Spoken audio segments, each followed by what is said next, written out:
انسان کی زندگی میں کچھ چیزیں ایسی ہوتی ہیں جن کے بغیر زندگی گزر نہیں سکتی۔ اتنی دیر تک جتنی دیر تک وہ چیز اس کے پاس موجود ہوتی ہے اسے نہ اس بات کا ادراک ہوتا ہے نہ احساس ہوتا ہے، لیکن جب وہ چیز اس کے پاس سے رخصت ہو جاتی ہے، اس کے پاس کسی وجہ سے خدا نہ خواستہ وہ چیز موجود اور محفوظ نہیں رہتی، پھر اسے احساس ہوتا ہے کہ ایک بہت بڑی نعمت تھی میرے پاس، وہ مجھ سے چلی گئی۔ ہماری زندگی کے اندر بہت ساری ایسی چیزیں ہیں کہ اگر وہ ہم سے رخصت ہو جائیں، خدا نہ کرے، تو پھر ہمیں بڑی شدت سے احساس ہوگا کہ یہ نعمت کتنی بڑی ہے۔ آپ قوس و قزح کے رنگ دیکھتے ہیں، دھوپ اور چھاؤں میں لوگوں کے چہروں کو ملاحظہ کرتے ہیں، آپ اپنے بچوں کو محبت کی نظر سے دیکھ کر دل کو ٹھنڈا کرتے ہیں، آپ اپنے ماں باپ کو محبت کی نظر سے دیکھ کر کامل حج کا ثواب حاصل کرتے ہیں، قرآن مجید کی زیارت کر کے آپ اپنے دل میں بہت سارا سرور محسوس کرتے ہیں، لیکن یہ ساری نعمتیں اتنی دیر تک آپ کے پاس ہیں جب تک آپ کے پاس آنکھ کی نعمت موجود ہے۔ اگر یہ رخصت ہو جاتی ہے نا، اگرچہ اتنی ساری نعمتوں میں یہ ایک نعمت ہے، لیکن آپ آنکھ نہیں ہے تو آپ کو تو اپنوں کا احساس بھی نہیں، آپ تو اپنوں کے چہرے بھی دیکھ نہیں پائے۔ کوئی بھی نعمت جو آپ کے پاس ہے، آپ کبھی محسوس کریں کہ اگر اس نعمت کا وجود ہمارے پاس نہ ہوتا تو ہماری کیفیت کیا ہوتی۔ یہ سانس ہے، ہم دو دفعہ سانس کا استعمال کرتے ہیں، ایک دفعہ اندر جاتی ہے اور ایک دفعہ باہر آتی ہے۔ اگر اندر نہ جائے تو بھی مسئلہ ہے، چلی گئی ہے لوٹ کر باہر نہ آئے تو بھی بہت بڑی مشکل ہے۔ تو اس کا اندر اور باہر جانا یہ زندگی کا احساس ہے۔ اگر کبھی سانس اکھڑنے لگے اور آپ کے سینے میں آپ کی سانس اٹکنے لگے تو ایک بہت بڑی تشویش ہے، ایک بہت بڑی آکسیجن ہے، پوری طرح سے انسان کو قید کر دیا جاتا ہے، اور وہ کہتا ہے کہ میرا تو سارا وجود سلامت ہے، ہاتھ کام کر رہے ہیں، پیر کام کر رہے ہیں، آنکھیں کام کر رہی ہیں، زبان کام کر رہی ہے، سب کچھ ٹھیک ہے، صرف سانس اکھڑ گئی ہے۔ تو انسان محسوس کرتا ہے کہ یہ ساری چیزیں سلامت ہونے کے باوجود میرے کسی کام کی نہیں۔ آپ کے پاس جتنی بھی نعمتیں ہیں ان کو اگر آپ شمار کریں تو کبھی آپ کہیں گے کہ ساری نعمتوں میں آنکھ زیادہ ضروری ہے، کبھی کہیں گے کان زیادہ ضروری ہے، کبھی کہیں گے زبان زیادہ ضروری ہے، کبھی کہیں گے دل زیادہ ضروری ہے، کبھی کہیں گے روح زیادہ ضروری ہے، لیکن میں آپ سے عرض کروں ان ساری چیزوں کے بغیر گزارا ہو سکتا ہے، رسول کائنات کی غلامی کے بغیر گزارا نہیں ہوتا۔ کیوں؟ اس لیے کہ اگر حضور کی شفقت نہ ہو، نبی پاک علیہ السلام کی رحمت نہ ہو، وہ ابن القیم نے ایک جگہ پہ کہا تھا کہ یہ حضور نے ہمیں انسان بنایا ہے، یہ نبی پاک علیہ السلام نے انسانیت کے اسباق پڑھائے ہیں، اخلاقی رویے کیا ہوتے ہیں حضور نے بتلائے ہیں، اگر حضور کا کرم نہ ہوتا تو انسان ایک دوسرے کو کاٹ کے کھاتا۔ یہ حضور نے بتلایا ہے کہ تم نے کس طرح زندگی کو گزارنا ہے۔ محبوب کریم علیہ السلام کا وجود نور ایک ایسی چیز ہے کہ اگر وہ کائنات سے معاذ اللہ سائڈ پہ کر دیا جائے تو اس کائنات کا قائم رہنا کسی صورت بھی ممکن ہے ہی نہیں۔ اسی لیے تو اقبال نے کہا تھا کہ ہو نہ یہ پھول تو بلبل کا ترنم بھی نہ ہو، چمن دہر میں کلیوں کا تبسم بھی نہ ہو نہ یہ ساقی تو پھر میں بھی نہ ہو، خم بھی نہ ہو، اور بزم توحید بھی دنیا میں نہ ہو، تم بھی نہ ہو۔ وہ بڑی بات کہہ گئے ہیں، میں نے بھی اس کو کوئی نہیں کھولنا، کہتے ہیں بزم توحید بھی دنیا میں نہ ہو، تم بھی نہ ہو، خیمہ افلاق کا استادہ اسی نام سے ہے، اور نبض ہستی تپش آمادہ اسی نام سے ہے۔ تو اقبال پھر ہمیں کرنا کیا ہے؟ کہنے لگے کرنا آپ کو یہ ہے کہ قوت عشق سے ہر پست کو بالا کر دے اور دہر میں اسم محمد سے اجالا کر دے، یہ کرنے کا کام ہے۔ اس رستے پہ آپ چل پڑیں میرے بھائی۔ پہلی امتوں کے آپ تذکرے پڑھ لیں، کتابوں میں موجود ہیں، سورہ اعراف کو دیکھ لیں، اس میں بہت ساری چیزوں کا تذکرہ کر دیا گیا ہے، اور بھی قرآن مجید کی بے شمار صورتیں ہیں، آپ ان کو دیکھ لیں، اس پر غور کر لیں۔ جب قومیں نہیں مانتی تھی، انکار کرتی تھیں، تو اللہ تبارک و تعالیٰ انہیں تباہ کر دیتا تھا۔ بات نہیں مانی، ختم ہو گئی۔ ایک مقصد ہے نا جس کے لیے کسی چیز کو بنایا گیا ہے، تو مقصد تخلیق انسانیت کیا ہے کہ وما خلقت الجن والانس الا لیعبدون، جنوں اور انسانوں کو اللہ نے اپنی عبادت کے لیے پیدا کیا، اور ان کو جب عبادت کی دعوت دی گئی، جب انہیں پیغام دیا گیا اللہ تعالیٰ کی توحید کا، انہوں نے نہیں مانا، تو جس مقصد کے لیے بنایا تھا جب اس طرف ہی نہیں آئے۔ یہ پنکھا لگایا جاتا نا ہوا کے لیے، تو اگر پنکھا ہوا نہ دے تو اس کا کوئی چھت پہ کام ہے؟ اس کو اتار کے تو آپ سکریب والے کے پاس بھیج دیں گے، بھئی ختم ہو گئی بات۔ تو مقصد جو تھا نا اللہ کی عبادت تھی، تو جب قومیں اللہ کی عبادت کی طرف نہیں آئیں تو اللہ نے انہیں تباہ کر دیا اور صفحہ ہستی سے مٹا دیا۔ اللہ تعالیٰ کے پیارے محبوب علیہ السلام نے کفار مکہ کو، قریش کو، عالم عرب کو، عالم انسانیت کو دعوت دی، وداعیا الی اللہ باذنہ وسراجا منیرا۔ اس منصب پر فائز ہو کر حضور نے دعوت دی۔ جب انہوں نے دعوت کا انکار کیا، حضور نے انہیں عذاب سے ڈرایا، اللہ کے عذاب سے، چونکہ حضور نذیر ہیں۔ انہوں نے یہ کہا کہ اگر آپ کہتے ہیں نا کہ ہم پر عذاب آئے گا تو پھر آپ وہ عذاب لے آئیں، ہم پہ آئے۔ جب کوئی آدمی منہ سے تباہی مانگے، جب کوئی شخص اپنے منہ سے یہ کہے کہ کر لیں جو ہوتا ہے معاذ اللہ، تو اگر تو سامنے والا کمزور ہو تو شاید وہ کچھ نہ کر سکے، لیکن یاد رکھنا کئی دفعہ کمزور ہوتا ہے تو کچھ نہیں کرتا، تو کئی دفعہ مہربان بڑا ہوتا ہے، رحمان اور رحیم کئی دفعہ کرم نوازی کرتا ہے۔ جب انہوں نے کہا نا کہ لائیں وہ عذاب ہے محبوب جس کا آپ وعدہ کرتے ہیں، تو اللہ نے کیا فرمایا؟ فرمایا وما کان اللہ لیعذبہم وانت فیہم۔ محبوب رب کی یہ شان ہی نہیں کہ انہیں عذاب دے، کیوں؟ اس لیے کہ آپ ان کے درمیان موجود ہیں۔ اے محبوب علیہ السلام، اللہ کی یہ شان نہیں کہ انہیں عذاب دے اس حال میں کہ آپ ان کے درمیان موجود ہیں۔ آپ میری بات کو سمجھیں گے، غور کریں گے کہ کافروں کے درمیان اگر حضور موجود ہوں تو عذاب نہیں آتا، تو قیامت میں جب حضور مومنوں کے بیچ موجود ہوں گے،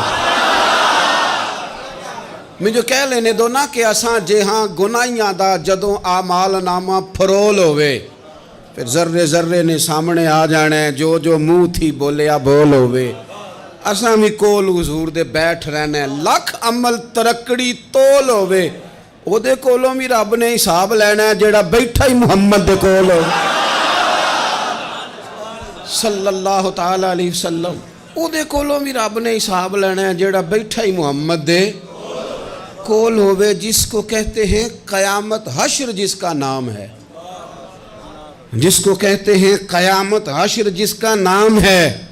تیرے دیوانوں کے لیے وہ دن تو جشن عام ہے، زیارت ہوگی نا حضور کی، تیرے دیوانوں کے لیے وہ دن تو جشن۔ اور ایک شاعر نے اور بات کھول دی، کہنے لگا ہر نظر کانپ اٹھے گی محشر کے دن، خوف سے ہر کلیجہ دہل جائے گا۔ اچھا جی پھر کیا ہوگا؟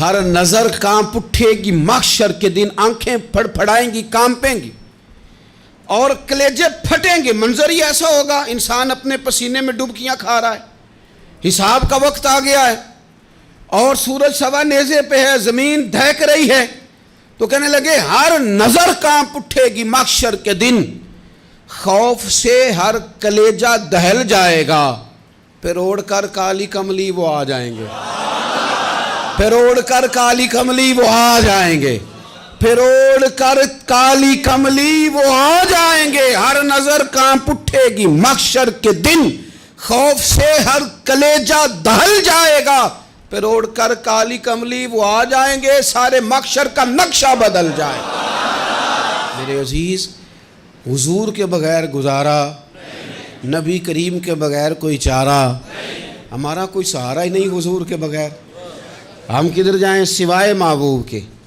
اس لیے نا صحابہ اس بات پر مطلع ہو گئے تھے، وہ نا بڑی بڑی دھیمی دھیمی باتیں پوچھتے رہتے تھے، اطلاع مل گئی تھی نا کہ اصل کرنا کیا ہے، تو جو رازدار لوگ ہوتے ہیں نا وہ پھر دھیمے دھیمے راز کی باتیں کرتے ہیں، حضرت انس بن مالک حضور کے خادم تھے، اماں نے دے دیا تھا حضور کی بارگاہ میں، کہتے ہیں میں 10 سال مدینے میں حضور کی نوکری کرتا رہا، تو قریب سے دیکھا تھا نا سارا کچھ، بہت ساری احادیث ان سے مروی ہیں، بڑی چیزوں کو دیکھا تھا، تو ہم سیاڑے ہو گئے، باتیں سمجھ گئے، قریب رہنے والے لوگ تو قربان پچھانن والے ہیں، تو گل جان گئے گل کھول دے نہیں، تو قریب پہنچ گئے تھے نا، تو سمجھ آ گئی تھی بات کی۔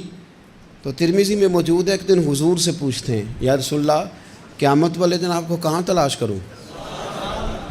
یعنی حضور علیہ السلام سے پوچھتے ہیں حضور میں نا قیامت والے دن، بھئی بات تو یہ نا کہ اعمال ٹھیک کیا جائے، معاملات پر توجہ دی جائے، عبادات کا خیال کیا جائے، جو ہمارے ذمے ڈیوٹیاں ہیں وہ پوری کی جائیں، تو وہ کہتے ہیں حضور وہ قیامت والے دن کہاں تلاش کروں؟ تو حضور نے بھی نہیں فرمایا کہ تو اعمال ٹھیک کر، مجھے ڈھونڈنے کی کیا ضرورت ہے، کہاں ڈھونڈوں؟ تو حضور فرمانے لگے مسکرا کے فرمانے لگے، چونکہ قربان پچھانن والے ہیں، تو اے گل جان گئے گل کھول دے نہیں۔ حضور علیہ السلام سے کہا یا رسول اللہ میں نہ قیامت والے دن کہاں تلاش کروں؟ تو حضور فرمانے لگے حوض کوثر پہ۔ یا رسول اللہ وہاں کیا ہوگا؟ تو فرمایا امت پیاسی آئے گی تو میں جام بھر بھر کے پلاؤں گا، میں جام بھر بھر کے پلاؤں گا، ایسا کہ تیری خیر تیرے میں کدے کی خیر، ایسی پلا کہ جس کا نشہ عمر بھر رہے۔ اور ایک نے کہا تھا کہ طیبہ سے منگائی جاتی ہے، سینوں میں رچائی جاتی ہے، توحید کی میں پیالوں سے نہیں نظروں سے پلائی جاتی ہے۔ حضور صلی اللہ علیہ وسلم نے فرمایا حوض کوثر پہ بھی جام پلائیں گے؟ سیانے بڑے تھے حضرت انس، اور بھلا ہمارا کر رہے تھے۔ یہ حضور سے پوچھ کے نا تو ہمیں ایڈریس بتا رہے ہیں، کیونکہ حدیث روایت کر دی نا تو ہمیں ایڈریس سمجھا دیے، پتے بتا دیے کہاں پہنچنا ہے، ساری جگہ سمجھا دی۔ چلیں جدید دور آ گیا ہے، انہوں نے لوکیشن بتا دی، کہاں کر کے نا کس جگہ جا کے سٹاپ کرنا ہے کام۔ یا رسول اللہ وہاں ملاقات نہ ہوئی تو حضور نے فرمایا پھر پل صراط پہ آنا۔ یا رسول اللہ وہاں کیا ہوگا؟ فرمایا امت گزر رہی ہوگی اور میں دعائیں مانگ رہا ہوں گا، رب سلم امتی رب سلم امتی، یا اللہ میری امت کو سلامتی سے گزار دے، تو وہاں آ جانا، میں دعائیں وہاں مل جاؤں گا، قربان جائیں۔ فاضل بریلوی بول پڑے، کہنے لگے خدا کی رضا چاہتے ہیں دو عالم، خدا چاہتا ہے رضائے محمد، اجابت کا جوڑا عنایت کا سہرا، دلہن بن کے نکلی دعائے محمد، اجابت نے جھک کر گلے سے لگایا بڑی ناز سے جب دعائے محمد، رضا اب پل سے وجد کرتے گزریے کہ ہے رب سلم دعائے محمد صلی اللہ علیہ وسلم۔ تو عرض کی یا رسول اللہ وہاں ملاقات نہ ہوئی تو؟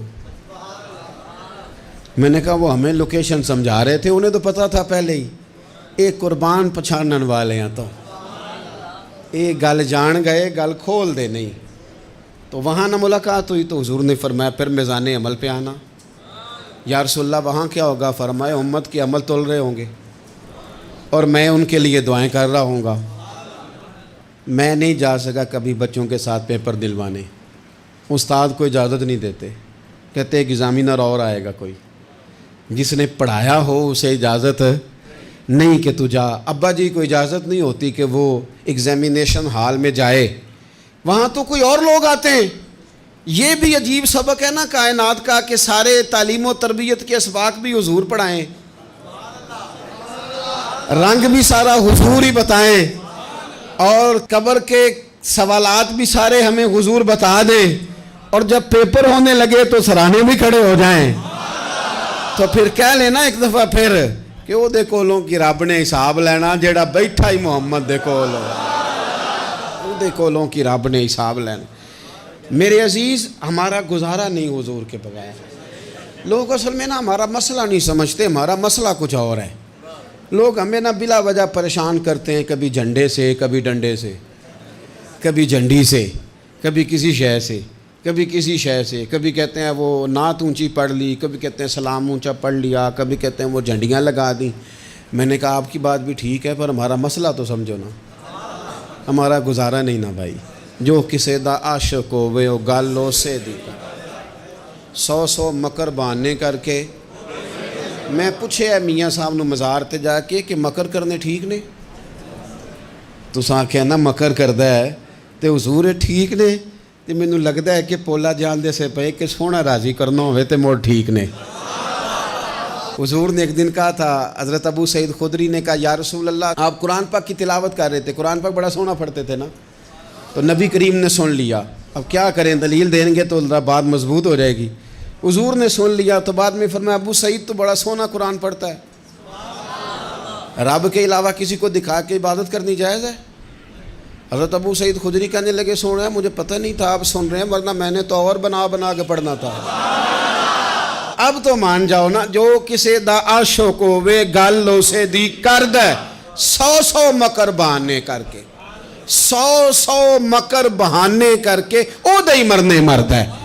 میرے عزیز ہماری مجبوری ہے، لوگ اس بات کو سمجھتے نہیں، ہماری مجبوری ہے، حضور کا میلاد ضروری ہے، لوگ سمجھتے نہیں بات کو، اس لیے بلا وجہ رٹا ڈال کے بیٹھتے ہیں۔ بھئی ہم نے تو کوئی رٹا ڈالنا نہیں، نہ سیاست کا، نہ دولت کا، نہ اقتدار کا، نہ کسی اور چیز کا۔ سیاست دے جھگڑے اساں چھوڑ دیتے، یہ تے محبت دا جھگڑا ہے، یہ چھڑا کوئی نہیں سکتا۔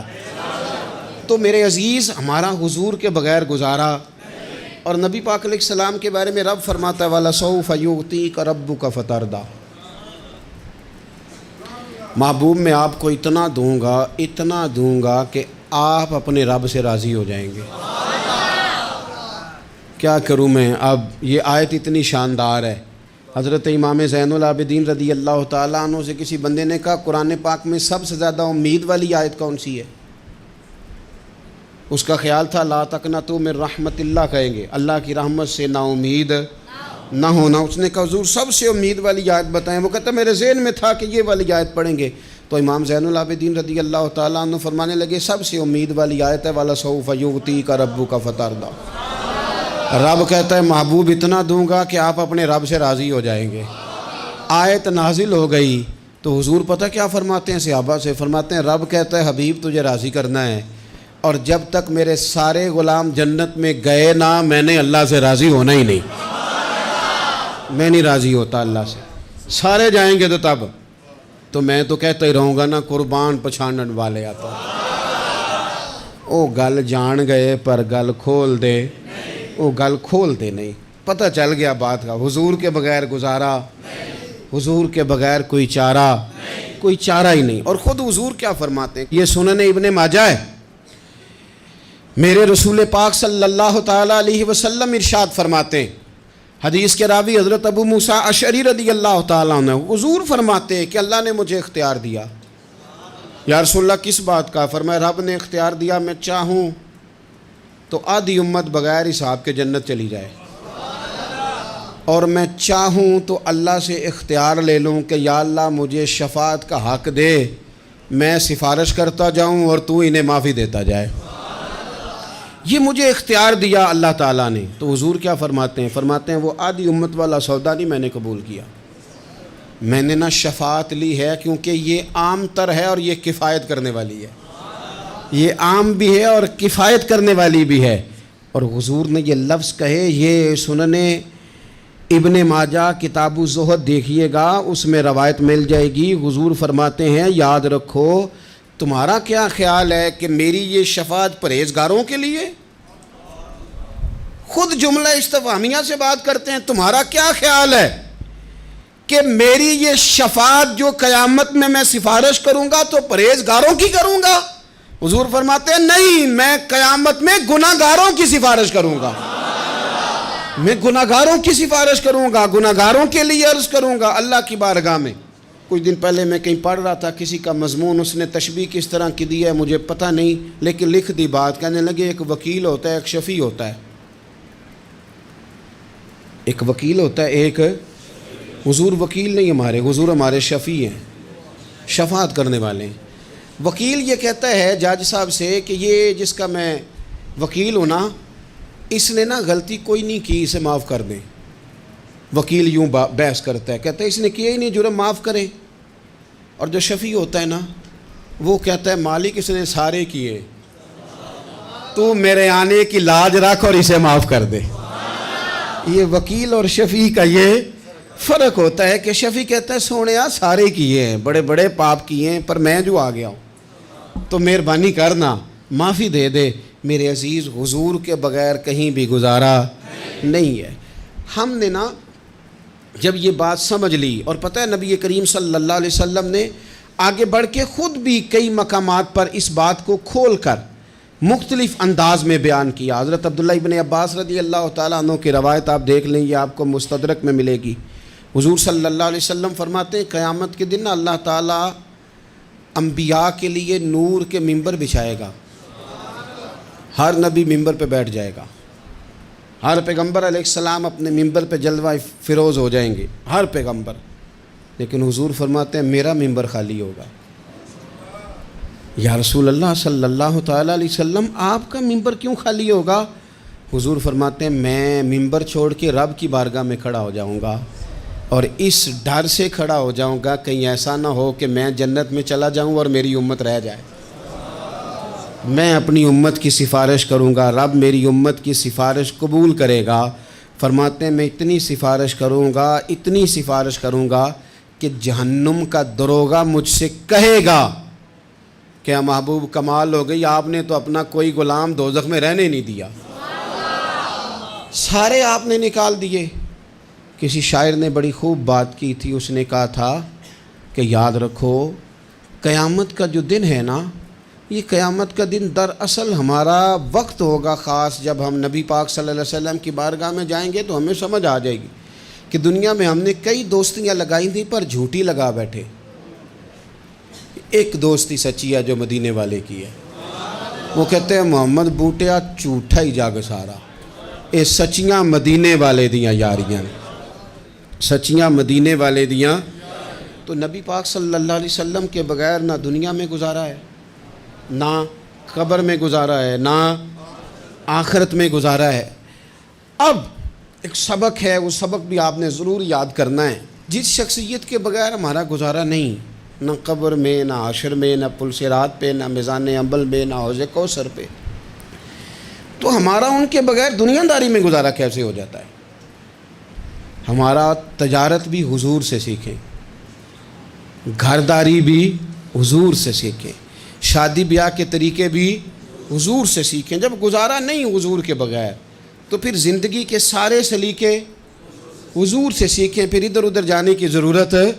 حضور کی سیرت کو پڑھیں، سوانے کو پڑھیں، حیات مبارکہ کا مطالعہ کریں۔ یہ جو ہم میلاد کا جلوس لے کے نکلتے ہیں نا، جب ہم نے نا بہت ساری چیزوں کو سطحی سا سمجھ لیتے ہیں معاذ اللہ بعض اوقات۔ یہ جب ہم میدان میں نکلتے ہیں نا، میلاد کے جلوس میں حضور کے نام کا نعرہ لگاتے ہیں، تو ہم نا للکارتے ہیں اس نظام کو جو نظام حضور سے پہلے تھا۔ امیر غریب کی تقسیم تھی، ذات برادری کی تقسیم تھی، چھوٹے بڑے کی تقسیم تھی، گورے کالے کی تقسیم تھی۔ ہم جب میدان میں نکل کے نعرہ لگاتے ہیں تو ہم اس نظام کو للکارتے ہیں، ہم کہتے ہیں وہ نظام نہیں چلے گا، اب حضور کا میلاد ہو گیا ہے۔ اب نظام وہ ہے کہ جس پلیٹ میں ابو بکر صدیق کھانا کھائیں گے اسی میں بلال حبشی بھی کھائیں گے۔ اب نظام وہ ہے کہ اگر غریب آدمی جرم کرے گا تو سزا ملے گی، تو اگر گورنر کا بیٹا جرم کرے گا تو سزا اسے بھی ملے گی۔ اب حضور کا نظام آ گیا، ہم اس نظام کی طرف بڑھتے ہیں۔ اپنے آپ کو حضور کے قدموں کی طرف مائل کریں۔ میلاد صرف 1 سے 12 ربیع الاول تک نہیں، میلاد سارا سال ہے، ذکر میلاد سارا سال ہے، میلاد کی محافل سارا، اور میلاد صرف مسجد میں نہیں، گھر میں بھی ذکر میلاد، دکان میں بھی ذکر میلاد۔ ذکر میلاد سے مراد حضور کی تعریفیں، نبی پاک کی شانیں، حضور کی باتیں، آ میرے دل آمنہ کے لال کی باتیں کریں، چہرہ والشمس کے اجلال کی باتیں کریں، اپنی طبیعتیں حضور کے ساتھ لگائیں، اپنے آپ کو حضور کے قدموں سے وابستہ کریں اور عشق کریں نبی پاک سے۔